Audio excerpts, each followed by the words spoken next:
Effective communication, mastering directness without rudeness. Abstract. This article explores the critical balance between directness and tactfulness in leadership communication across organizational contexts. Drawing on established research from Mintzberg, Ting-Toomey, and others, it demonstrates how effective leaders adapt their communication styles to maintain clarity without sacrificing respect. The paper outlines practical, research-based strategies for empathetic, solution-focused communication, including active listening, behavior-focused feedback, and constructive alternatives rather than mere criticism. Through industry-specific examples in manufacturing, marketing, and non-profit settings, the authors illustrate how these techniques can be tailored to various workplace scenarios, from performance reviews to peer feedback and stakeholder communications. The work concludes that mastering considerate yet direct communication creates environments where feedback flows freely, fostering organizational learning and excellence while preserving important professional relationships. Effective communication is a key component of success in any organizational leadership role. In today's fast-paced workplace environments, it is crucial for leaders to be able to communicate directly yet tactfully with employees, peers, and other stakeholders. However, being direct does not mean one has to be rude. There is an art to providing clear, candid feedback or viewpoints in a manner that is respectful and productive. Today, we will explore research-based best practices for direct yet considerate communication and provide practical tips and examples for leaders aiming to strike this balance. Communication Styles Research Foundation. Before delving into specific techniques, it is important to understand different communication styles and their impact based on relevant research. Several prominent scholars have studied direct and indirect communication approaches. Mintzberg, 1973, categorized managerial roles and noted that effective leaders employ a range of styles depending on the situation, including a directive role when clarity and assertiveness are needed.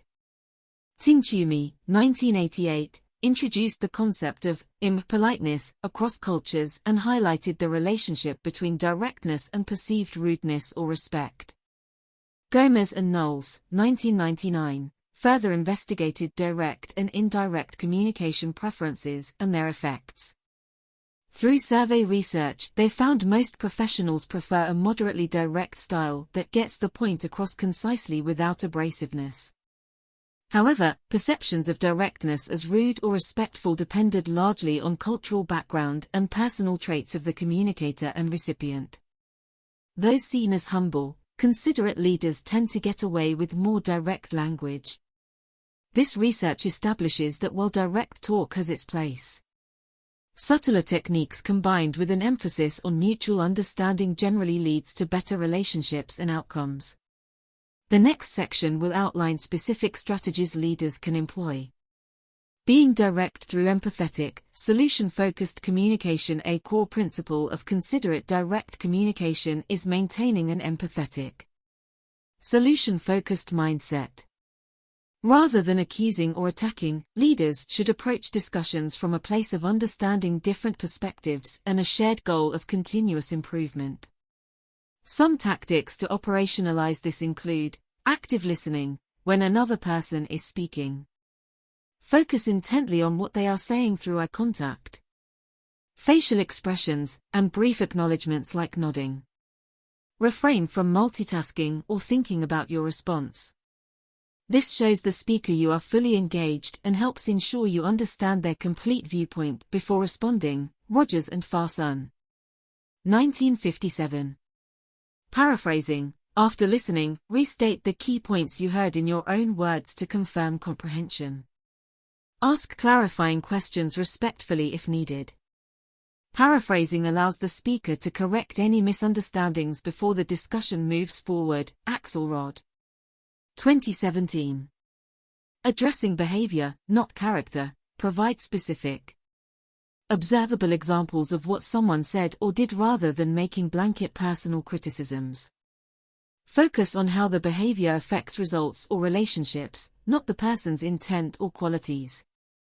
This keeps criticism objective and prevents defensiveness. Lencioni, 2002. Proposing alternatives when offering critical feedback. Also suggest constructive solutions or options to consider. People are more receptive to critical feedback if accompanied by a roadmap for positive change rather than just problems identified. This sends the message you want to help rather than just reprimand. Goldman, 1998. Transparency and ownership. Admit your own mistakes or shortcomings openly when appropriate as a model for others. Explain your perspectives and intentions clearly while also respecting differing viewpoints. Convey that you want an open dialogue rather than a one-sided delivery of criticism. Call, 2018. Employing these communication techniques in day-to-day discussions and more complex situations helps maintain an empathetic, solution-driven focus when being direct. The next section provides examples of their application in various organizational contexts. Application in specific industries and situations. There are universal principles for considerate direct discussion. Yet application varies depending on organizational norms, leadership styles within a particular industry or company, and the type of situation or message being conveyed. The following scenarios illustrate techniques leaders can tailor, providing performance feedback to employees during a manufacturing plant manager's one-on-one with an assembly line worker. Jane. I wanted to talk about the quality control numbers from last month. After reviewing the reports, it seems we had more defects from your station than others. Let me recap what I saw. On the 12th you had 7 faulty units and the 19th there were 5. I'm concerned about how this might impact our broader goals. What are your thoughts on what could be contributing to this? I'm open to any insights you have as well. After listening to Jane's perspective, the manager proposes, one idea could be rearranging your workflow to allow more time for each step. Would a trial of that for the next couple weeks be okay to test? I'm happy to help in any way I can. The most important thing is continuous improvement. Please also feel free to come to me right away if any issues arise going forward. Giving peer-to-peer feedback during a staff meeting at a marketing firm. Zach. I wanted to bring up the Johnson proposal briefly. A few things really stood out to me that could make it even stronger. First, I appreciated how thorough the market research section was. It's clearly a strength of yours. However, when I got to the recommendations, I felt there could be more specifics around implementation. Perhaps we could reconnect after to brainstorm some additional tactics we might include. This is just friendly feedback to possibly take it to the next level. The recipient is given space to respond and asks follow-up questions. Keeping the dialogue constructive. Delivering critical news to stakeholders during a board meeting for a non-profit. As you all know, our funding situation has been tight these past few quarters. I'm afraid I have some disappointing numbers to share regarding our most recent grant application. However, before going into details, I want to acknowledge the diligent work of the grants team led by Melissa.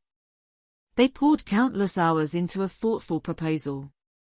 Although the outcome wasn't what we hoped, I believe refining our message based on the feedback we received could help with future efforts. Melissa, would you mind sharing your perspective on lessons learned and where you see potential areas of improvement going forward? The leader solicits input and partners with the team to problem solve with an emphasis on moving ahead positively. These examples show adapting direct yet sensitive communication to achieve understanding and solutions across diverse contexts and relationships within organizations. The conclusion summarizes key takeaways. Conclusion: thoughtful, considerate discussion is an essential leadership capability, especially when directness is required to achieve transparency, address problems, or convey tough messages. Research demonstrates most professionals prefer a moderately direct communication style from their leaders that gets the point across clearly without aggressiveness or disrespect. There are techniques leaders can employ focused on empathy, listening, respect, objectivity, and shared progress over personal criticism alone. Effective direct communicators understand different viewpoints, acknowledge shortcomings, and apply a solution-oriented lens across industries and situations. With practice operationalizing principles like active listening, paraphrasing, addressing behaviors constructively, and transparently owning perspectives, leaders can have difficult yet valuable discussions that engage and motivate others. Striking the right balance takes skill, but cultivates environments where people feel comfortable giving and receiving feedback, a key driver of organizational learning and excellence.